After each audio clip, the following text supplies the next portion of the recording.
Welcome to ConsoleLoop Weekly, where we go over the top gaming headlines of the past week. Our leading topics include Microsoft revealing a new Xbox Series S 1TB model, and Lies of P's release date and demo were announced.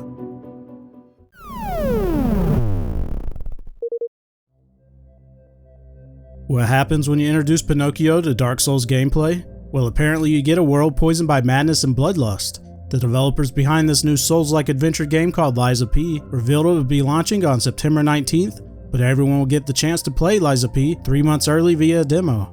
Starting today until June 26th, you can play the demo, which features the first 2 chapters. It seems the developers want to get as many players as possible to experience this new title early, as they would like feedback to help them prepare for the full release. If you have access to a modern console, you can play the demo yourself, as Lies of P is available for PC, PS5, PS4, Xbox Series, and Xbox One consoles. Teenage Mutant Ninja Turtles Shredder's Revenge's first DLC has been announced. It'll add a new game mode, character colors, and new playable fighters. One of the confirmed characters is Usagi Yojimbo, a samurai rabbit that's appeared in TMNT media before. We'll have to wait and see who the other character is. The Dimension Shellshock DLC is scheduled to release this year, but there's no exact date or price as of this moment. 4 new games were added to Nintendo Switch's online service with the June update. 2 Game Boy Color games, 1 Nintendo Entertainment System game, and 1 Super Nintendo Entertainment System game. Here's the complete list. Kirby Tilt and Tumble from the Game Boy Color, Blaster Master Enemy Below from the Game Boy Color, Mystery Tower from the Nintendo, and Harvest Moon from the Super Nintendo. Even with Hello Games' focus on bringing No Man's Sky to more platforms, the content drops have not stopped, and with this latest patch, a new expedition called Singularity begins. Singularity is a narrative-heavy journey and forms the second chapter of the story introducing Interceptor. What would an expedition be without its rewards, which include a Construct customization set, Atlas, Atlantid, and Construct posters, Crimson Freighter Trail, living fragment-based decorations, and a Wayfarer's Helm. Some might not be fans of No Man's Sky's gameplay, but you can't say Hello Games hasn't consistently pumped out updates since its disastrously bad launch so many years ago. In recent times, the ports just don't stop, as No Man's Sky is now not only released for PlayStation VR 2 and Nintendo Switch, but most recently on Mac.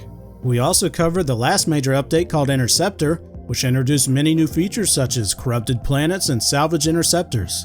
Seems the evolution of No Man's Sky never ends, and what many other studios can take pointers from is the lack of microtransactions. Not only is this unheard of in this era of microtransactions, but the multiple copies of No Man's Sky I've purchased over the years were worth every penny.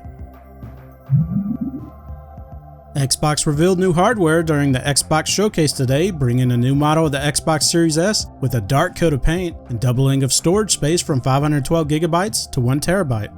But that new storage amount comes with a caveat in the form of an increase in cost with a retail price of $350. It's very common to be able to pick up that 512GB Xbox Series S for $250 during its frequent sales since it launched in 2020. One of the biggest downsides this console generation brought back is the limited storage amounts and the cost to increase it. Microsoft recently announced the availability of more storage expansion cards through a partnership with Western Digital. More options are always welcome, but the price has to be right. A 512GB Western Digital expansion card will set you back $90, which makes the $50 jump between the 2 Xbox Series S models seem like a bargain. That's until you look at the storage options available to PlayStation 5 owners.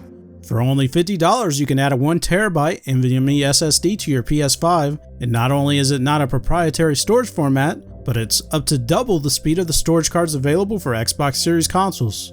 While the speed advantage PlayStation 5 offers does not seem to be that big of a difference so far this generation, the price difference seems astounding. Of course, the Xbox Series storage format basically brought back the plug-and-play memory cards lots of us grew up with during the PlayStation 2 and Xbox 360 generations. But are the form factor benefits worth the asking price?